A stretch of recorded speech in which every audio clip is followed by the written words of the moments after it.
keeping on the Duke Ellington theme, these quotes give you a sort of taste as to where he was going, because for the concerts he did, he wrote many compositions, and so I do recommend you have a listen to that. And we were talking in the break that of albums in the cupboard, which of those concerts which need to be dusted down. But Will You Be There, New World Are Coming, and I like this one. Is God a three-letter word for love? And there's some really wonderful stuff. I've done quite a bit of research and read a biography on Duke Ellington. It really was very important in the sacred concerts.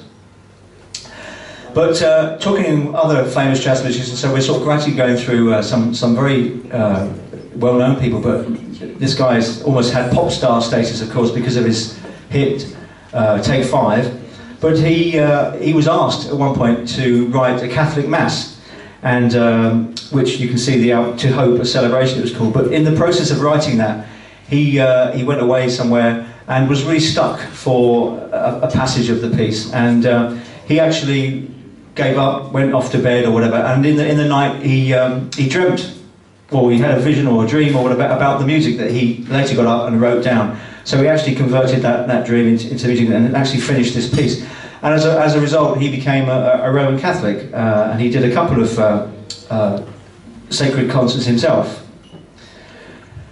Probably the most famous lady in jazz, the first lady of jazz, Mary Lou Williams. Again, not particularly well known, but she was a prolific composer and arranger, as well as being a piano player. And she did a lot of arrangements for Duke Ellington, people like that. So she was the first lady of jazz. But she also wrote a Catholic Mass. So Mary Lou's Mass, there's a picture down in the bottom right. So, and she also did this one, which is interesting. She was a Catholic, and there was a guy called Martin de Porres, or Porres, I'm not sure how you pronounce that, who was from Peru, and he was known as the Black Christ of the Andes. And she wrote this album dedicated to him.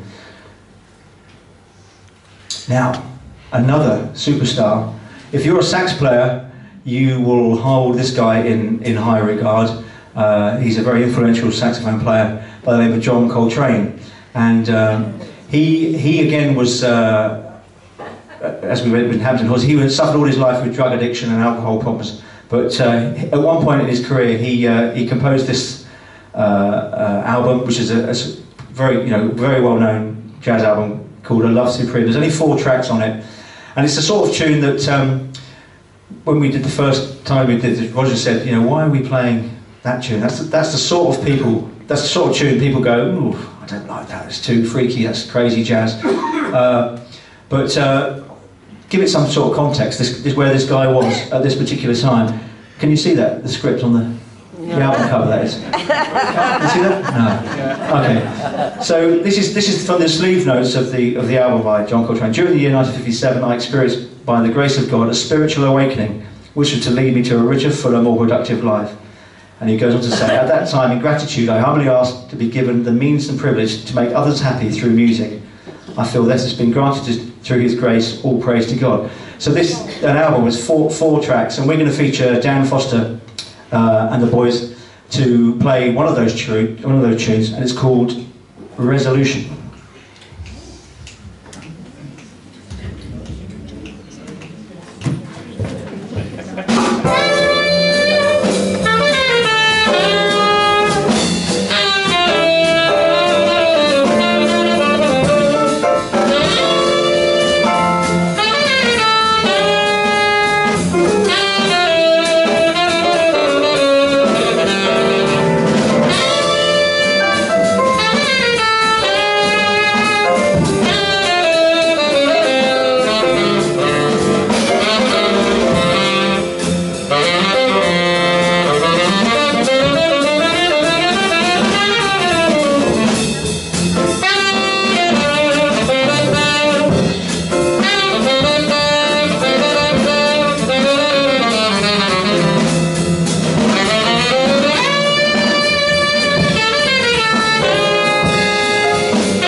Dan Foster, how about that? Wonderful.